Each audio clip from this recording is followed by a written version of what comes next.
அக்கா, தனு விரதம் இருக்கிறது எனக்கு நல்லதா படல. அது அவளோட குழந்தையத்தானே பாதிக்கும். நான் சொல்லி பார்த்துட்டேன், அவ கேட்க மாட்டேங்கிறா. இந்த வயசுக்கு மேல நாம யாரையும் கட்டாயப்படுத்த முடியாதுல்ல. வணக்கம் பாட்டி. வாங்க Hi, பாட்டி. வாங்க வா. வா பிரபா, வணக்கம் வா பாட்டி. அம்மு. அப்புறம் பாட்டி, இன்னைக்கு இந்த அமைதியை பார்க்கும்போது ஏதோ நடக்க போகுதுன்னு தோணுதுல. இது வரைக்கும் எல்லாம் நல்லா இருக்கு. இதுக்கு மேல என்ன நடக்குமோ. அக்கா, வந்தது வராததுமா ஏன் பொடி வச்சு பேசுறான்? நீங்க நினைக்கிற மாதிரி பெரிய விஷயம்லாம் இல்ல பாட்டி. ஆக்சுவலி இன்னைக்கு பிரபாவுக்காக நான் வரலட்சுமி விரதம் இருக்கேன். என்னால இதை கம்ப்ளீட் பண்ண முடியாதுன்னு இவன் நினைக்கிறான். நடுவுலயே பசிக்குதுன்னு சொல்லி சாப்பிட்டுருவேன்னு சொல்றான். அதுவா விஷயம்? அப்படின்னா என்ன நடக்கும்னு சொல்ல முடியாது. நீங்க யாராவது அபிய பாத்தீங்களா? வாம தன்னு, அபி எங்கன்னு தெரியல. ஆனா நான் உன்கிட்ட ஒரு விஷயம் சொல்லணும். பாரு, நீ விரதம் இருக்கணும்னு முடிவு பண்ணிட்ட. ஆனா அதனால உன் குழந்தைக்கு எந்த பாதிப்பும் வராம பார்த்து ஜாகிரதையா நடந்துக்கணும். புரிஞ்சுதா? நாள் பூரா அங்க இங்க சுத்திக்கிட்டே இருக்காத. அப்புறம் உனக்கு தாகம் எடுக்க ஆரம்பிச்சிரும். முடிஞ்ச ஒரு 2 மணி நேரம் தூங்கு. சரியாமா? சரி, சீக்கிரம் ரெடி பண்ணுங்க. Okay, I will call you back.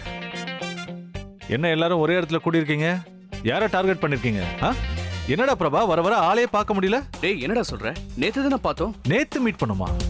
எனக்கு ஞாபகமே இல்லையே. அபி, நான் உங்ககிட்ட கொஞ்சம் அவசரமா பேசணும். முதல்ல நான் சொல்றது நீ கேளுமா. தனு, கிராணி ஏதோ சொல்லணும்னு நினைக்கிறாங்க. முதல்ல அவங்க என்ன சொல்றாங்கன்னு கேளு. ஒரு நிமிஷம், முதல்ல நான் உங்ககிட்ட பேச வேண்டியது பேசிடுறேன். இது கேட்டுட்டு போமா. தனு தனு, ரொம்ப முக்கியமான விஷயம் அபி. அபி, என்ன மாதிரி அந்த பிரக்யாவும் விரதம் இருக்க போறான்னு நினைக்கிறேன். அத பத்தி நான் அவகிட்ட கேட்டப்ப அவ என்ன குழப்புற மாதிரி என்னென்னமோ பேசுறா.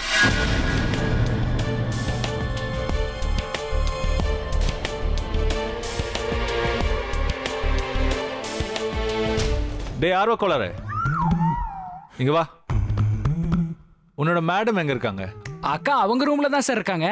அதாவது ஐ மீன் உங்க ரூம்ல. போய் அவளை கூட்டிட்டு வா போ. இல்ல சார், இப்ப அவங்க வரமாட்டாங்க. ஏன்னா அவங்க ஒரு முக்கியமான வேலையில பிஸியா இருக்காங்க. அவங்கள யாரும் டிஸ்டர்ப் பண்ணக்கூடாதுன்னு சொல்லிட்டாங்க. அப்படி என்ன பண்றாங்க உங்க மேடம்? சாரி சார், அவங்க என்ன வேலை பார்க்குறாங்கன்னு உங்ககிட்ட நான் சொல்லவே கூடாது. இது கொஞ்சம் டூ மச்சா இருக்கு. இந்த கன்ஃபியூஷனை கிளியர் பண்ணியே ஆகணும். எங்கப்பா போற? அது லேடி ஹிட்லரும் விரதம் வச்சிருக்காளான்னு செக் பண்ணி பார்த்துட்டு வரேன் பாட்டி.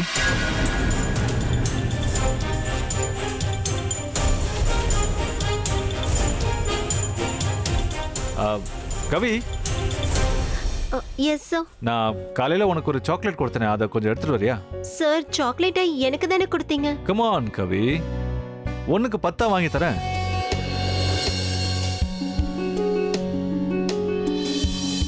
Good girl.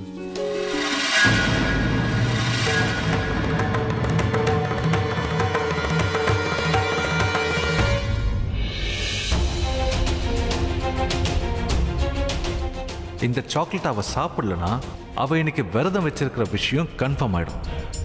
அது மட்டும் இல்ல, எல்லா உண்மையும் தெளிவா தெரிஞ்சிடும்.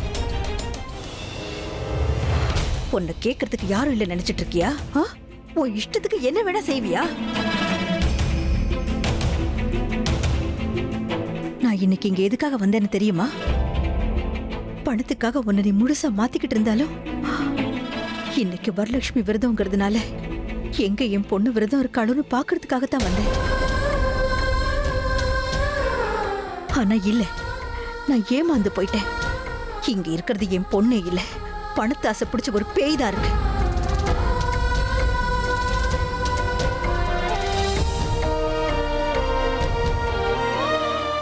இந்த நல்ல நாள்ல சுமங்கலி பொண்ணுங்க எதுக்காக விரதம் இருக்காங்க? அதோட அருமை பெருமை என்னன்னு உனக்கு தெரியுமா?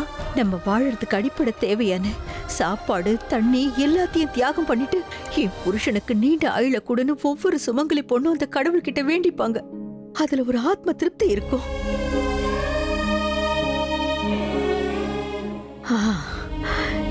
நீ எங்க இதெல்லாம் புரிஞ்சுக்க போற? நான் எதுக்கு உன்கிட்ட சொல்லிக்கிட்டு இருக்கேன்? சொல்ல போனா நான் உன்னை அறிஞ்சிருக்கவே கூடாது. ஏன்னா அதுல இருக்கிற வலியும் வேதனையும் உனக்கு புரியாது. அது உன்னை பாதிக்கவும் பாதிக்காது. ஏன்னா என் பொண்ணு பிரக்யாவே இல்லையே. உன்னை பெத்ததுக்கு என்ன நானே அடிச்சுக்கணும்.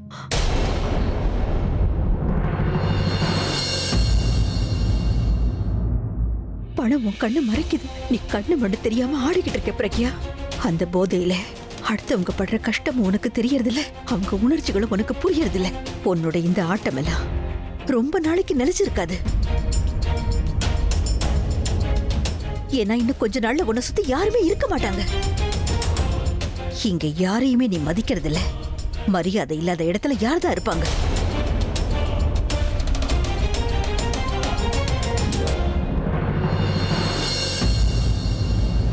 உனக்கு எனக்கும் எந்த சம்பந்தமும் இல்லைன்னு தெரிஞ்சும் நான் திரும்ப திரும்ப இங்க வந்து எதுக்காக உன்னால அவமானப்படுறேன்னு புரியல. நான் ஒவ்வொரு தடவை இந்த வீட்டுக்குள்ள வரும்போதெல்லாம் என் பொண்ணு எனக்கு திரும்ப கிடைச்சிருவாங்கிற நம்பிக்கையோட தான் வர. நான் ஒரு பைத்தியக்காரி. இன்னைக்கு சுமங்கலி விரதத்தையே நீ களங்கப்படுத்தி பேசிருக்கேன்னா நீ திருந்தவே மாட்ட. நீ பொண்ணா பிறந்ததே ஒரு களங்கம். அம்மி மிதிச்சு அருந்ததி பார்த்து தாலி கட்ட புருஷனோட ஒழுங்கா வாழாம அவரையும் அவர் குடும்பத்தையும் தூக்கி எறிஞ்சிட்ட. 10 மாசம் ஒன்னு கருவில சுமந்து பாலூட்டி சீராட்டி பாடுபட்ட வளர்த்த இந்த தாயையும் தூக்கி எறிஞ்சிட்ட.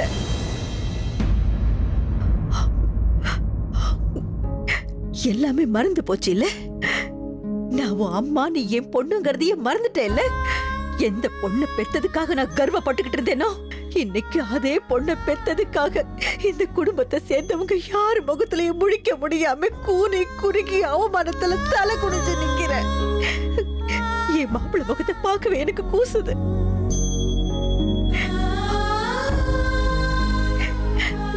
இப்படி ஒரு பொண்ணு எனக்கு பிறக்கவே இல்லை நினைச்சுக்கிறேன். இந்த நிமிஷத்துல இருந்து நீ எனக்கு பொண்ணு இல்ல, நான் உனக்கு அம்மாவும் இல்ல. மனசார சொல்றேன் கேட்டுக்க. இன்னையிலிருந்து நீ ஒரு அனாதடி.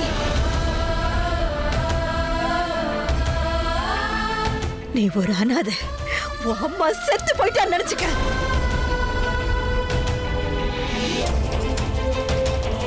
நீ ஒரு அனாதையாதான் சாக போற.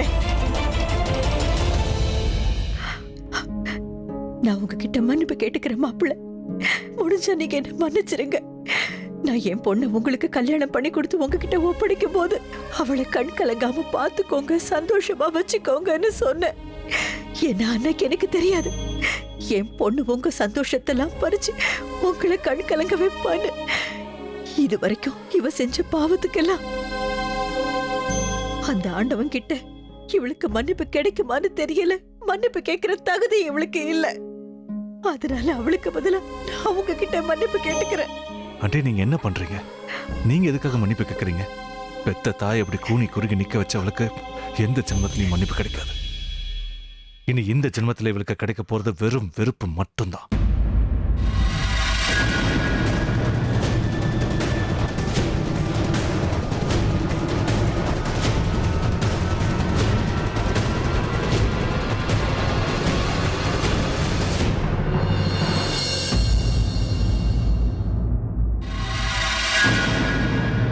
அவளுக்கும் உங்களுக்கும் இருக்கிற உறவு வேணா முறிஞ்சு போயிருக்கலாம். ஆனா அதுக்காக எனக்கும் உங்களுக்கும் உறவு இல்லைன்னு ஆயிடுமா?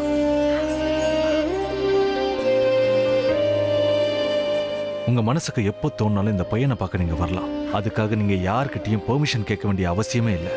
எனக்கு தெரியும் மாப்பிள்ள, நீங்க எப்பவும் என்ன ஒரு அம்மா ஸ்தானத்துல தான் பாத்திருக்கீங்க. நானும் உங்களை மகனா தான் நினைச்சிருக்கேன். எனக்கு உங்களை பார்க்கணும்னு எப்ப தோணுனாலும் நான் இங்க வருவேன். ஆனா இன்னைக்கு மட்டும் என்ன இங்க இருக்க சொல்லி கட்டாயப்படுத்தாதீங்க. இதுக்கு மேல என்னால ஒரு நிமிஷம் கூட இங்க இருக்க முடியாது. நான் போறேன்.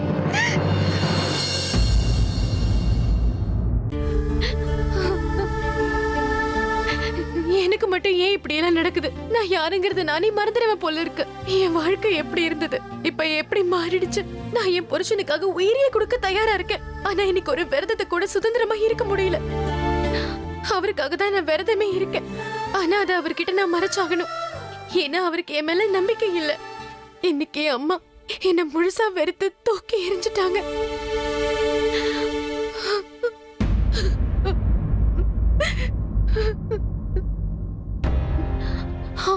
அம்மா இன்னைக்கு சொன்னதுல எந்த தப்பும் இல்ல.